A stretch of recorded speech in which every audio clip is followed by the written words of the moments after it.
యుద్ధంలో దారుణం జరిగింది. అక్టోబర్ 28న సుడాన్లోని ఎల్ షఫర్ నగరంలోని సౌదీ మెటర్నిటీ హాస్పిటల్లో జరిగిన ఘోర హత్యాకాండలో 460 మంది ప్రాణాలు కోల్పోయారు.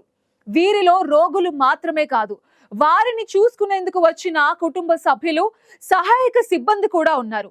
ఈ ఘటన తమని షాక్ కి గురి చేసిందని, ఇది అమానుషం అంటూ WHO తీవ్ర ఆగ్రహం వ్యక్తం చేసింది. ఈ హత్యాకాండ సుడాన్ లో గత 18 నెలలుగా కొనసాగుతున్న సుడాన్ అంతర్యుద్ధంలో జరిగిన అత్యంత ఘోరమైన ఘటనగా నమోదైంది.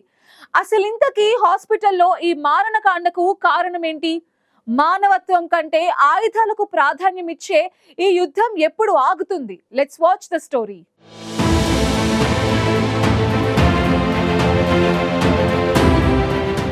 సుడాన్ దేశంలో జరుగుతున్న క్రూరమైన అంతర్యుద్ధంలో అతి భయంకరమైన ఘటన జరిగింది.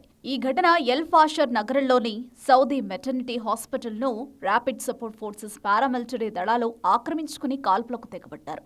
ఈ మాస్ కిల్లింగ్స్ లో 460 మంది పేషెంట్లు, వారి సహచరులు ప్రాణాలు కోల్పోయారు. అక్టోబర్ 28న జరిగిన ఈ ఘటన సుడాన్ అంతర్యుద్ధంలోని అత్యంత ఘోరమైన ఘటనగా నిలిచింది.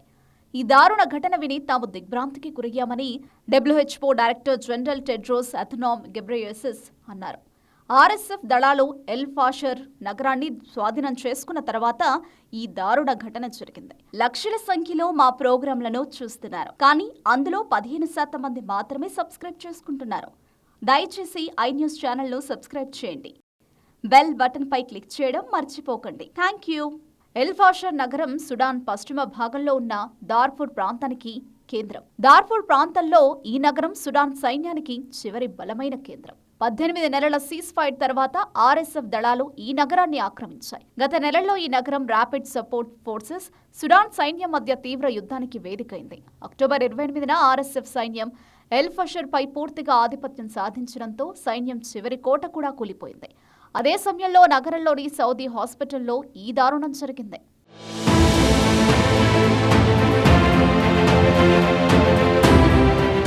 RSF ఫైటర్లు సౌదీ హాస్పిటల్లో ఉన్న అందరినీ ఏకకాలంలోనే చంపేశారని సుడాన్ డాక్టర్స్ నెట్వర్క్ వెల్లడించింది. ఆసుపత్రిలో పేషెంట్లు, వారి సహచరులు, వార్డులో ఉన్న అందరినీ టార్గెట్ చేసుకుని కాల్పులు జరిపారన్నారు. RSF దళాలు వచ్చిన వెంటనే పేషెంట్లు, చిన్నారులు, డాక్టర్లు అనే తేడా లేకుండా కాల్పులు జరిపి హాస్పిటల్ను హ్యూమన్ స్లాటర్ హౌస్గా మార్చేశారన్నారు. మరోవైపు హాస్పిటల్లో ఉన్న 6 హెల్త్ వర్కర్లను కిడ్నాప్ చేశారు. వారిలో 4 డాక్టర్లు, ఒక నర్స్, ఒక ఫార్మసిస్ట్ ఉన్నారు.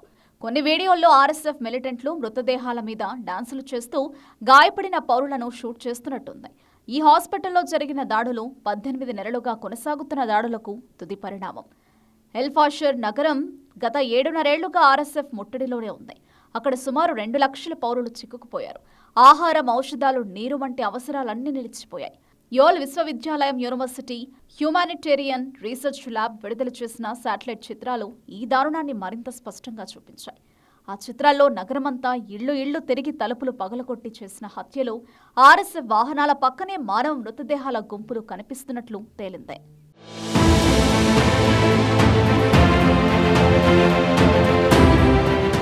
ఈ ఘటన బయటకొచ్చిన వెంటనే ప్రపంచవ్యాప్తంగా తీవ్ర ఆగ్రహం వ్యక్తమైంది. France, Germany, Britain, European Union దేశాలు ఈ దాడిని తీవ్రంగా ఖండించాయి.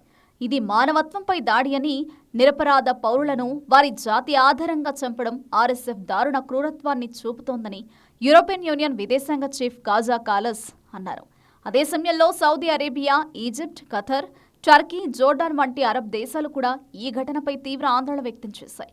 ప్రపంచంలోని పలు ముస్లిం దేశాలు ఇది ఇస్లామిక్ విలువలకు కూడా వ్యతిరేకమంటూ RSF చర్యలను ఖండించాయి. కానీ ఇప్పటికీ RSF వైపు నుంచి ఎటువంటి బాధ్యత, అంగీకారం లేదు. వారు తమను తాము ప్రజల రక్షకులమని చెప్పుకుంటూ ఈ ఆరోపణలు అసత్యమని తిప్పికొడుతున్నారు. కానీ అంతర్జాతీయ సంస్థలు, ఉపగ్రహ చిత్రాలు ఎల్ ఫాషర్లో సామూహిక నరమేధానికి సాక్ష్యంగా నిలిచాయి. ఈ ఘటన కేవలం ఒక నగరంలో జరిగిన హత్యాకాండ మాత్రమే కాదని, ఇది సుడాన్లో అంతర్యుద్ధం ఏ స్థాయికి చేరిందో చూపించిందని విశ్లేషకులు చెబుతున్నారు.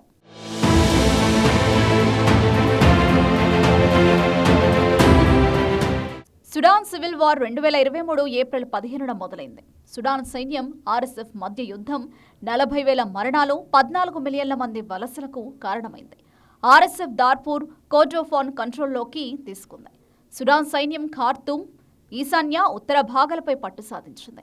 ఈ యుద్ధంలో ఆర్ఎస్ఎఫ్కు యుఏఈ సపోర్ట్ ఇస్తుంటే ఈజిప్ట్, సౌదీలు సుడాన్ సైన్యానికి మద్దతుగా నిలిచాయి. ఈ ఘటన సుడాన్ మానవతా సంక్షోభాన్ని మరింత తీవ్రతరం చేసింది. ఈ మాస్ కిల్లింగ్స్తో ఎల్ ఫాషర్ నుంచి 35,000 మంది ఇతర ప్రాంతాలకు వెళ్లిపోయారు. మరోవైపు ఈ అంతర్యుద్ధం కారణంగా దాదాపు 1,00,000 మంది చిన్నారుల భవిష్యత్తుపై నీడలు కమ్ముకున్నాయని యూనిసెఫ్ ఆందోళన వ్యక్తం చేసింది. WHO, UN, human rights watch, doctors without borders వంటి సంస్థలు ఈ ఘటనను సామూహిక యుద్ధ నేరంగా పరిగణించాయి. ఆసుపత్రులు యుద్ధ రంగాలుగా మారడం ప్రపంచంలో అత్యంత భయంకరమైన పరిణామమని, ఆసుపత్రి అనేది ప్రాణాలు రక్షించే స్థలం, కానీ సుడాన్లో అది మరణక్షేత్రంగా మారిపోయిందని ఆందోళన వ్యక్తం చేశాయి. మొత్తంగా సుడాన్ 2 మిలిటరీ బలగాల చేతిలో బందీగా మారిపోయింది. సుడాన్ సైన్యం, ఆర్ఎస్ఎఫ్ మధ్య జరుగుతున్న యుద్ధంలో ప్రతినిత్యం ప్రజలు బలైపోతున్నారు. ఇప్పుడు సుడాన్లో జరుగుతున్న అంతర్యుద్ధం నుంచి ప్రజల్ని ఎవరు కాపాడతారనేది చర్చనీయాంశంగా మారింది.